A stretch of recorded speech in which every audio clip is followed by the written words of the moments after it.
Yo, what's going on, guys? Jared here again.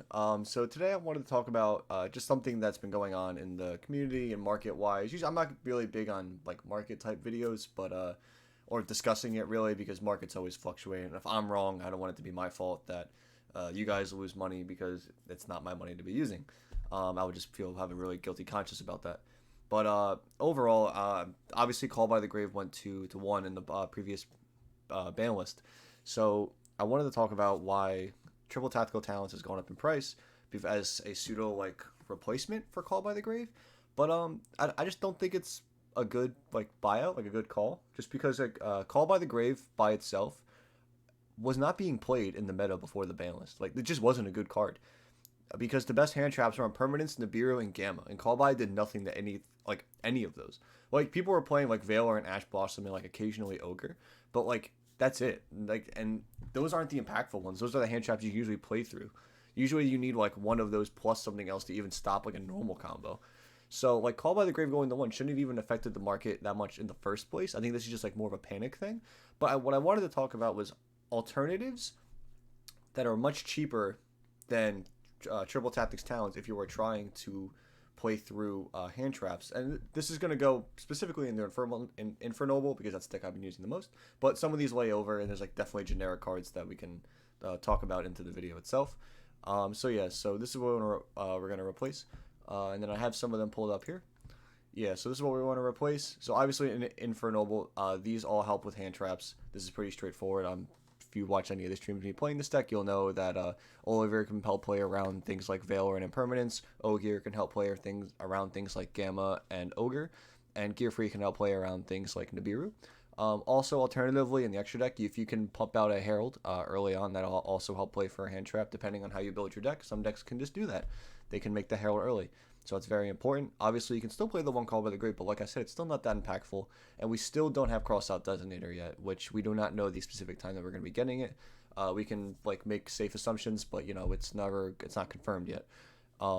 So this is one of the options I wanted to talk about, which is DD Designator, where if you look at your hand and you can play through, let's say, an Ash or a Valor or an Imperm or something like that, and you only lose to Nibiru, you can call by the great. You can DD Designator, call Nibiru, and then if you get to look at your opponent's hand and see what they have anyway to see what you need to play around. But if they have the Nibiru, you can rip it anyway and do your combo regardless. This kind of falls same suit with Prohibition, where as you're comboing, or like when you open up your hand, and you, oops, when you open up your hand and you see your hand, you know what hand traps you're gonna lose to a majority of the time. So you can do the same thing. Like most of the time, it's Nibiru, right? Like Nibiru is like the biggest threat, like Nibiru or Gamma. So you can just do like the same thing with either of these. So yeah, these are definitely like options I wanted to point out. Nevertheless, I think this is one of the better options. Drag Down by the Grave, because you get to look at your opponent's hand again. You get to rip out the hand trap, know that there's any other hand traps. But again, the major downside to Drag Down into the Grave is that they draw a card, so they could draw into another hand trap. Now the probability of that happening depends on how many hand traps they have, but usually it's pretty low. But yeah, I do like Drag Down. I think it's one of the better options to replace Triple Tactics Talents. And even this card isn't a miracle. Like this card doesn't play around the bureau, right? Like even now, like after the banned O-line and stuff, you can't really like combo with just fiber unless you're playing some like ignorant Cobalt brick engine stuff, which I really hate personally. But I mean, this is just something that I like personally. Another one's Exchange. It kind of goes by the same thing. You can just, as long as you play two warriors, no one's really gonna hand trap, say, Red Layer or like Ogier or something.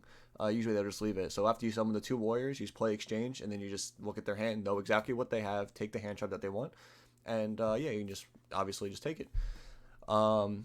Magical Midbreaker Field. This one's a little bit more known. I think people have been playing this for a very long time. I already went through Prohibition and Eagle Booster. This is one I've been saying on a lot of times on the channel and stuff that I've been using as a budget version. I like this a lot because it plays around Gamma. It doesn't kill the Isolde, and the effect still goes through. Plays through like anything on the Isolde because that's where they want to stop most of the combo anyway. So this really only isn't live if you already have Gear Freed up, and if you already have Gear Freed up, you're protected anyway. So that's why I've been choosing to play Eagle Booster. But if I had to make a second choice, like after Eagle Booster, it would probably be the Exchange. I think Exchange would be the better option after Eagle Booster. I was going to be doing some testing with this. I just haven't had time. And yeah, so I just wanted to go through some of the prices before I ended the video. This is something quick I wanted to go over. So obviously, Triple Tactics Talents is like obnoxiously like $100, and it's not just one listing; it's literally all of them. It's anywhere from $90 to $100. It's crazy. Not a fan of that. So Dragged Under the Grave, like we talked about, this card is like less than $1 right now. So I mean, I just think it's obviously I'd rather spend $3 than $300. Exchange, even the secret rares are $2. I believe that's for the secret rare for this one. Let's just say you want white play because that's a good playable. It doesn't look terrible. They're like $2, so it's like less than $10. You get a nice secret rare. Prohibition. These are like actually a little more pricey. I was surprised to know that even like the original rare is still like $2-3, and even the common is still like $3, which is kind of obnoxious. But I mean, I think this is one of the worst options. But again, this is just it's still neat, should be mentioned nevertheless. Ego Booster. Obviously, this card's like changed. It just came in super rares and common, so this card's amazing, and I think this is one of the better options again. DD Designator. This is an old card that's not gotten a reprint since its original reprint, Dark Revelations, which hardly counts to be honest, since the original print was Invasion of Chaos. I mean, this card is like $5 if you want unlimited, I believe. Yeah, it's like $5 if you want just unlimited. I'm not going near mint because I think like lightly play you can get it for like $2, so it's not bad. Like light play is like the playable, like that's like the mark of like where I would say playable. Moderate is where things can start getting a little sketchy. And then lastly, Midbreaker Field. Obviously, this card's like 50 cents to $1 because it was a common in like a recent set, so in the past like 5 years. But yeah, so I mean, like overall, I do not want to be spending $300 on this card. I'm really trying to avoid it. I do not own this card. But yeah, I'm probably going to be using Exchange or Ego Booster. That is going to be my personal opinion on this.